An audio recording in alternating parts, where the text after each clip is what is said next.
Did you know that Wi-Fi, Bluetooth and GPS wouldn't even exist without this notable person? Hedy Lamarr changed the course of World War II, yet most people don't even recognize her name. But there's a good chance you've seen her face. She starred in blockbuster Hollywood films like Samson and Delilah, Boomtown and Ziegfeld Girl. She achieved astonishing fame, which all started with a film so racy it was denounced by the Pope. But fame wasn't kind to her.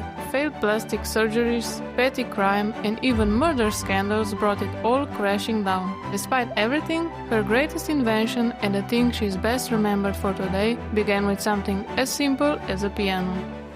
Hedy Lamarr was born as Hedwig Eva Maria Kissler in Vienna, Austria on November 9, 1940. She was the only child of a wealthy secular Jewish family. Her father was a bank director, packing a lush pair of mustaches, and her mother a concert pianist, while both were Holocaust survivors. Hedy's uprising was above average, as she received a debutante's education, ballet classes, piano lessons, and equestrian training. Even though there was a lot of emphasis on arts and skill classes, there were also signs that young Hedy had an engineer's natural curiosity. On long walks through the bustling streets of Vienna, Hedy's father would explain how the streetcars work and how their electricity was generated at a power plant. There are stories how at 5 years old, Hedy loved taking apart music boxes and other items and later reassembled them piece by piece.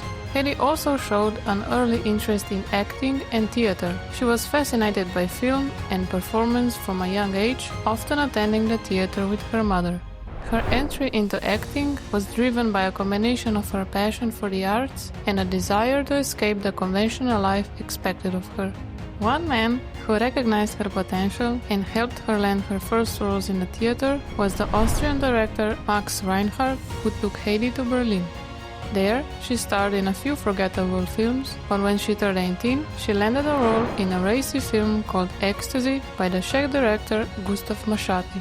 The film features scenes of nudity, which were groundbreaking and controversial for the time. It was also denounced by the Pope, banned from Germany, and blocked by US custom authorities for being, quote, dangerously indecent.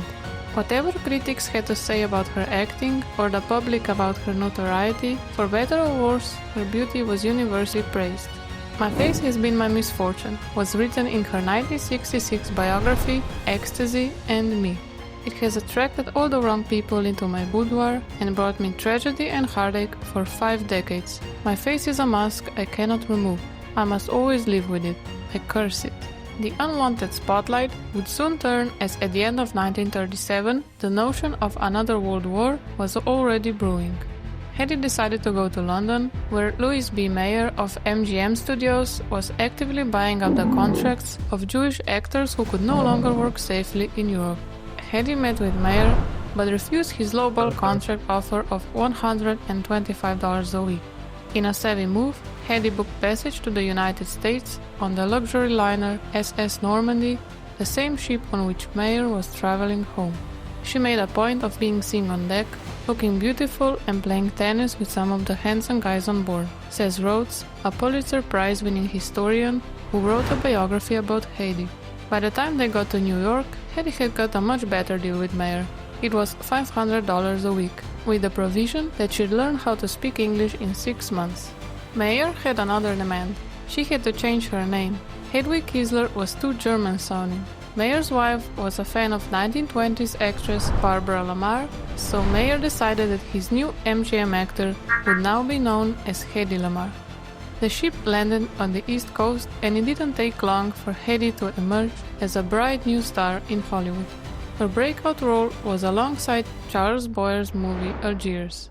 From there, the MGM machine put Hedy to work, cranking out multiple feature films a year. Some of her most famous movies were Samson and Delilah, Boomtown, and Ziegfeld Girl. However, as with any star, Hollywood wasn't just fame and fortune for Hedy, as she faced several challenges. Despite her talent and intelligence, Hedy was often typecast in roles that emphasized her beauty rather than her acting skills.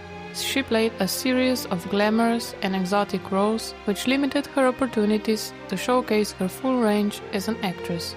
She once said, "Any girl can be glamorous. All you have to do is stand still and look stupid." This quote reflects her frustration with the superficiality of Hollywood and the lack of challenging, more intellectual roles given to her. The brains of people are more interesting than the looks, I think. And then there were Hedy's several disputes with MGM Studios over her contracts and roles. She sued the studio for the right to better scripts and more creative freedom, which was a rare and bold move for actresses of her time. Despite these challenges, Hedy found joy in acting. She enjoyed the process of creating and embodying different characters, even if she felt that Hollywood didn't give her the roles she deserved. And if you feel like we deserve some support for making these videos, make sure you subscribe to our channel down below. In 1940, Hedy was distraught by the news coming out of Europe, where the Nazi war machine was steadily gaining territory and German U-boat submarines were wreaking havoc in the Atlantic. At the time, the German U-boats were on the verge of winning the war. They seemed to be unsinkable, because they easily outmaneuvered the outdated British torpedoes. And Hedy knew there was a problem aiming those torpedoes. If the British could take out German submarines, they might be able to prevent all of this slaughter that was going on. The answer was clearly some type of radio-controlled torpedo, but how would they stop the Germans from simply jamming the radio signal? It turns out that one evening, Hedy happened to be jamming out with some friends at a dinner party when she met a man. This man was George Antheil, a bold and experimental music composer. During one of their late-night brainstorming sessions, Hedy and Antheil played a musical game. They would sit down at the piano together, one person would start playing a popular song, and the other would see how quickly they could recognize it and start playing along. It is suspected that it was there that Hedy and Antheil first happened upon the idea of frequency hopping. If two musicians are playing the same music, they can hop around the keyboard together in perfect sync. However, if someone listening doesn't know the song, they have no idea what keys will be pressed next. In other words, the signal was hidden in the constantly changing frequencies. But how did this apply to radio-controlled torpedoes?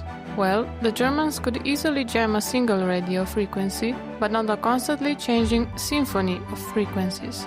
In his experimental music compositions, Antheil had written songs for multiple synchronized player pianos. The pianos played in sync because they were fed the same piano rolls, a type of primitive cut-out paper program that controlled which keys were played and when. What if he and Hedy could invent a similar method for synchronizing communications between a torpedo and its controller on a nearby ship? All you need are two synchronized clocks that start a tape going at the same moment on the ship and inside the torpedo, says Rhodes. The signal between the ship and the torpedo would be continuous, even though it was traveling across a new frequency every split second. The effect for anyone trying to jam the signal is that they wouldn't know where it was from one moment to the next because it would be hopping all over the radio. It was Hedy who named their clever system frequency hopping. This was all a marvelous idea, but neither of them had the know-how to develop the idea into practice, so Hedy and Antheil collaborated with a wartime agency called the National Inventors Council and a physicist from the California Institute of Technology who figured out the complex electronics to make it all work. When their frequency hopping patent under the number 2.292.387 was finalized in 1942, Antheil pitched the idea to the US Navy, which was less than receptive. They thought their idea was silly and told them they better stick to music. And so Hedy and Antheil's patent was locked in a safe and labeled top secret for the remainder of the war. The two entertainers went back to their day jobs, thinking that was the end of their inventing days. Little did they know that their patent would get a second life. While her scientific contributions were groundbreaking, Hedy's personal life was equally remarkable, filled with drama and passion. She was famous for her fiery character and numerous love affairs. In 1933, she first married a wealthy Austrian munitions baron named Fritz Mandl. He was a controlling and envious man from whom Hedy fled in 1937. She was married 5 more times in the United States, most marriages lasting only a few years. After the decline of her career, her private life was downright chaotic. Despite earning money from the films in the 1940s, she soon became impoverished and was arrested several times for petty theft. When her beauty began to fade, she tried to preserve it with several cosmetic surgeries, which only disfigured her, so she rarely appeared in public. The media reported on her mainly because of the many lawsuits against everyone who used her image or name. Unfortunately, she also became estranged from her older son, James Lamar Lauder, when he was 12 years old. The relationship ended abruptly and he moved in with another family. They did not speak again for almost 50 years. Lamar left James out of her will and he sued her for the control of the $3.3 million estate. He eventually settled for $50,000. After all of this turmoil, Hedy retired to Florida, where she continued to tinker with new inventions, including a more driver-friendly type of traffic light. It wasn't until Hedy was in her 80s that a group of engineers realized that the Hedwig Isler McKay listed on the frequency hopping patent was none other than the Hollywood legend Hedy Lamarr. Hedy didn't want money, but she did want recognition, says Rhodes, and it really angered her that nobody gave her credit for this important invention. After she finally got her EFF Pioneer Award for her contribution in 1997, Hedy being Hedy, she just commented that, well, it's about time. Aged 86, Hedy Lamarr died of heart disease in Florida on January 19, 2000. In accordance with her last wishes, her son, Anthony Lauder, spread part of her ashes in Austria's Vienna woods. Despite facing many challenges, Hedy's legacy endures, celebrated in books, documentaries, and even a dedicated day in her honor, Hedy Lamarr Day on November 9th.